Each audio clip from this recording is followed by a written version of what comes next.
Vaccinating or not vaccinating? This is here the question.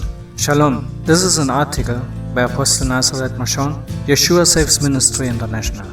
There are brothers and sisters whom I know with big faith and anointed, planting and leading churches, and suffered almost to death from this COVID-19.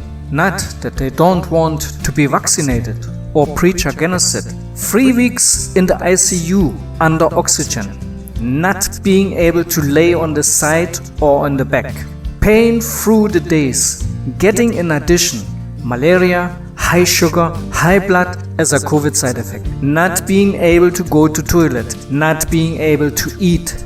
Death was knocking every minute on their door. After hospital release, still they need recovering for some months. Let me ask you, do you go to be vaccinated against polio? Do you go and let your children to be vaccinated against polio? Yes? Why? Do you take a pain release tablet for headache or toothache? Yes? Why? Do you go to the doctor or bring your children to the doctor when you or your children have a bad cold and you get medication and you take it and you let your children take it to get well? Yes? Why? If you are that tough with your statement not to be vaccinated, you should deny every medical treatment and rely on your faith. Is God not giving wisdom to the doctors? Are there no Christian doctors and researchers and virologists? Let me tell you one thing. The devil uses people to develop this virus. The devil uses people to spread this virus. And it is the devil again that uses people to preach against the prevention and the cure of this virus. Why? Simply to kill more. The devil comes to steal, to destroy, and to kill. And even he appears as an angel of light, and his ministers transformed as ministers of righteousness. We can read this in 2 Corinthians chapter 11, verse 14 to 15. There's nothing against it. If somebody has a warning against the vaccine, or he has bad experience about the vaccine, he can tell and he can warn people about it, but not to force his or her belief on others. How many people are killed by this virus? How many could have survived if there was a vaccine? Have you been to an ICU with COVID patients? No? Go and ask them what they think about vaccination. If God gives wisdom to His people to create a cure, we will be fools to refuse it. The only thing we should do before getting vaccinated is getting a very good consultation which vaccine is suitable for us according to our health status. If there is a natural prevention, we can take natural prevention. If somebody presses faith on others, he is unbiblical. We can read this in Romans 14. Let everyone decide for himself what is good and what is not good to take in.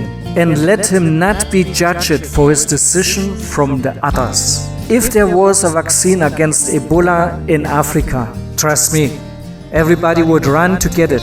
And if there was a vaccine against AIDS, believe this, more would run to get it. And no one would say, you will receive the mark of the beast. Let not others decide what we should take and what not.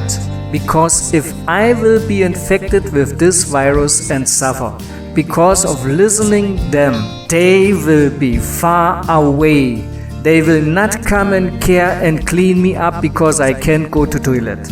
They will not help me with the medical bills, and they will not take in my children, feed, clothe and bath them. This is the point where their faith stops. And if these anti-vaccine preachers tell us we will receive the mark of the beast if we get vaccinated, I have some simple questions for them. Do you have money in your pocket? Can you still buy all you can afford? Can you still sell all you can? Can you still go to church and praise Jesus Christ without your head being chopped off? Are you still a citizen of your independent country? Where are the 2 witnesses that stay at the temple and preach and consume everybody who wants to touch them with fire? Where's the beast? Where is the image? They have no reliable answer to this in line with the Bible. They do not understand a glimpse of the book of Revelation. They twist the scriptures for their own glory and for their false faith, for gain to be paid by us, for their wonderful words of their own wisdom, for their pockets and their bellies to be fattened. Let us not be deceived. Let us read the scriptures by our own to gain understanding. Test every spirit written in 1 John chapter 4.